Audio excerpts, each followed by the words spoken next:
Welcome back to another exciting episode of Pree. You don't know, I'm your host Naldo Addy, and we're on our way to Buff Bay, Portland. To my left is the old road, to my right is the Rio Grande. As usual, you don't know, so we have a whole heap of entertainment and lifestyle content for you guys. So without further ado, we'll go for Buff Bay. Forward.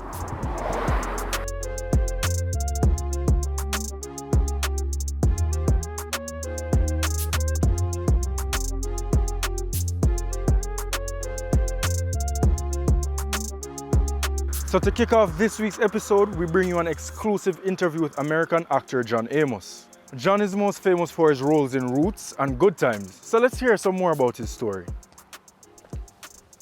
How does it feel being in Jamaica? It feels wonderful. It feels like coming home again. How many times you've been here before? I couldn't really say, but I know it's been well in excess of a half dozen times. And one of your Jamaican stars that I had the pleasure of working with, Matt St. Clair, of course, was from Jamaica. And it was a very pleasurable situation working with Miss St. Clair. How did a budding football star become an actor? You're very, very kind and called me a budding football star. No, I was an aspiring player, but I never really made it in the National Football League. I just tried several times. And consequently, my son is named KC after the Kansas City Chiefs, with whom I had 2 tryouts. And I'll be forever grateful to the late Hank Stram, the coach of the Chiefs championship team, of course, because he gave me direction for the rest of my life. He told me, he said, John, the second time he released me from the team, he said, John, I don't believe that you are a professional football player. Bill, why you tell me this now?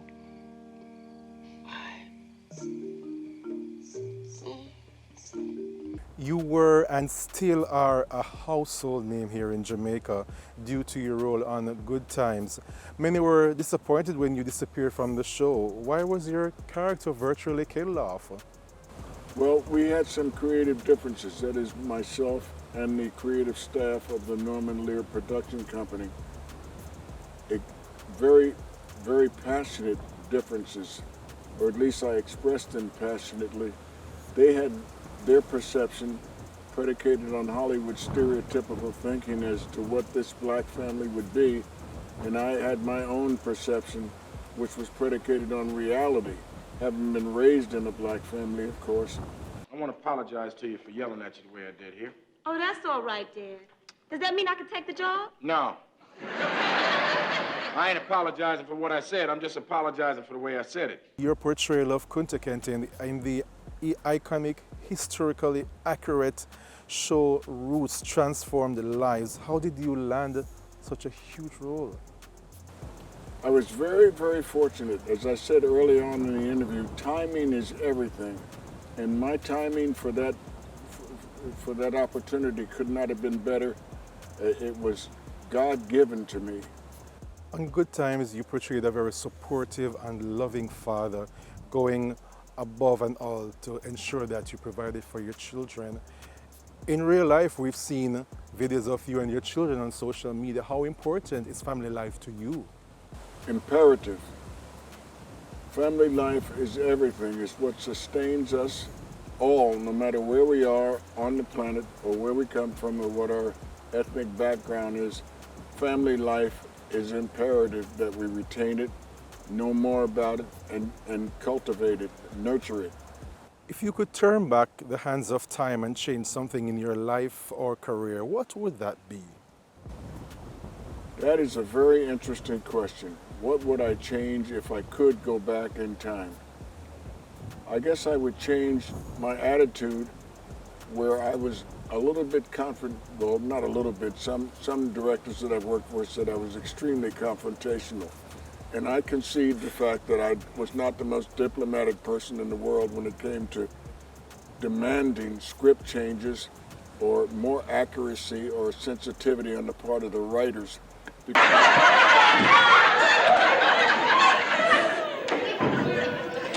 Damn! James, please. Now don't give me none of that James, please, Florida. First was that lousy gift certificate, then them phone calls. Now somebody got my daughter all upset. Makes me damn glad I did what I did. What is it that you'd like to be best remembered for? I'm grateful for any memories that audiences that I've performed before might have of anything that I've done. If I made them laugh and that was the objective, then I've reached my objective, and that is gratifying. If I made them cry or respond or just think about the performance and regard it as something real that they can associate with in their own real lives, then I've done my job as an actor. You're not just a father. You're the king.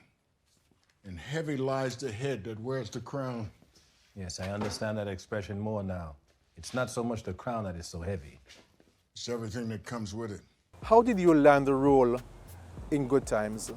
The truth of it is, had it not been for Esther Roll, who played, of course, the matriarch of the family and was the star of the show, Miss Roll was given the opportunity to star in her own series, and when this was a result of her having done a stellar performance in an episode of Maude. So they asked Miss Roll, would you be interested? And of course she said yes. She said, but I don't want to be a matriarch alone. I don't want to be a widow. I want a family. I want a husband. And then it became a matter of who was going to play her husband. So a number of actors auditioned. I was amongst them. And after I finished my audition, which I did on camera with Esther Roll, in front of Norman Lear and a couple of his associates, producers, she said, that's my husband. That's the guy I want. And I've never been so glad to be chosen in my life. Hey, what the hell's going on here? Man, this brown bag of bones been messing with my wife. Yeah, well, just lighten up, brother, because this brown bag of bones happens to be my son. That's right, you lucky my dad got here. What do you consider your most challenging or important role?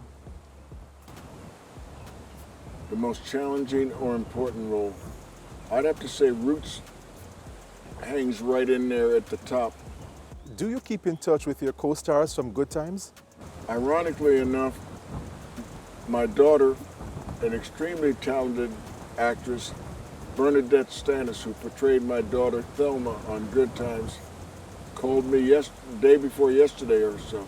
We don't keep in touch on a regular phone call basis, and we don't meet often enough because our respective schedules often have us in different parts of the world. So it's difficult to physically get together. But I'm looking forward to a continued relationship with those surviving members.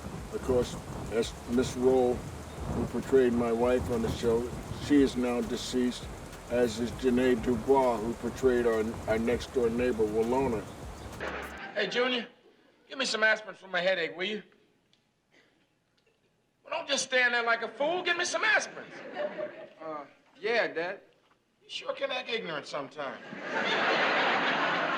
Which episode of Good Times would you say was your most memorable and why? There's so many wonderful episodes. I would have to say at the time, the episode in which JJ got shot. What is your advice to others who are involved with and would like to become involved in the arts and the movies? My advice, I'm often asked that question, and my advice usually to parents who have children who aspire to be in the entertainment industry as actors. I would tell them, I said, become aware of all the actors that you've admired, become conversant with their work and the paths that they chose, but study, never stop studying. Son, I'm just gonna tell you this one time. Yes, sir. You wanna keep working here, stay off the drugs. Yes, sir. It's now time for our first break. We'll be right back.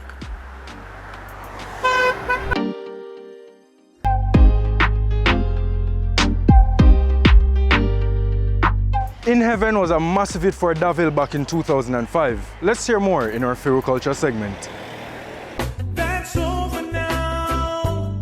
You keep me coming back for more. Yeah, yes, baby, you're all that I want. When you're lying there in my arms, I find it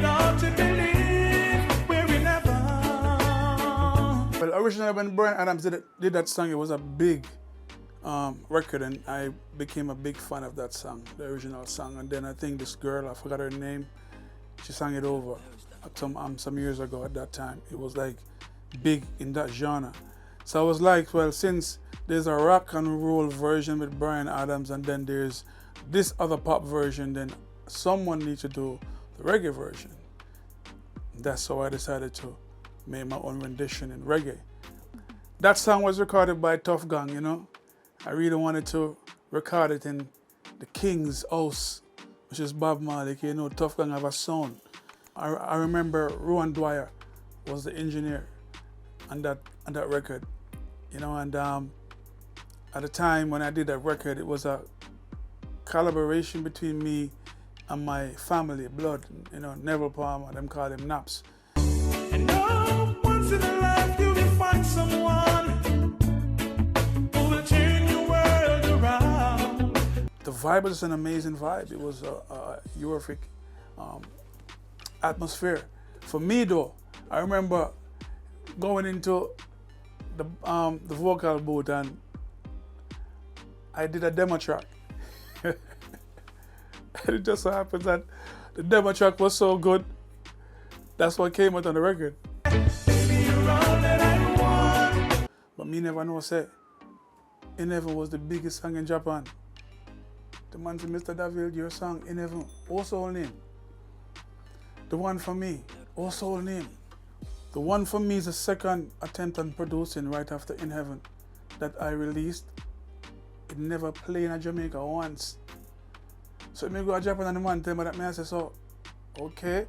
And then, of course, by that time, I have the song with me and Marsha Griffiths, a big song in Japan again. The money I was making from Japan on a continuous basis is what I took, and I started to fuel the fire by promoting In Heaven in Jamaica, and it got even bigger. So for this week's Why Pree Vox Pop segment, we took to the streets of Port Antonio, Portland to find out how I make Portland so nice. Let's find out. Why Pree? Portland is mainly for nature. You say I have a lot of trees and birds here and all around rivers. And the beach is nice also. And people them is very friendly. Only for something like the beach, restaurant and good deal. Have some club that are good deal. Yeah, go club and some other club. Only for things there as there. Me say Portland peaceful, you can sleep with your door open. Yeah. That's true. Best parish is still. So that tell anybody to come to Portland. Yeah, a good parish too. Well, you have the rafting, you have a nice beach, you have nice fruits, and you have the nice jerk centers and so forth, you know? So I would sell it like that because I know that it is good. I heard that Portland is a very peaceful parish and you can all get your bed with the door open and everything. That's true? Definitely. Because the crime rate is minimal, as in contrast to other regions, bigger regions. Yeah, even the river, the Rio Grande River, that is one of the most famous things. You have the Blue Lagoon, you have the pier. Well, you heard from the Port Antonio Massive, you know. Tune in next week for more Why Pree. Why Pree?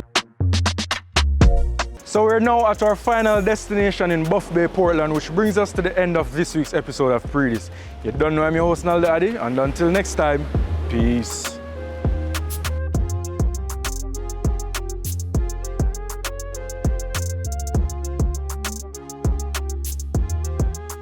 Move. Ready? Gee, dog, why them stay so, dog?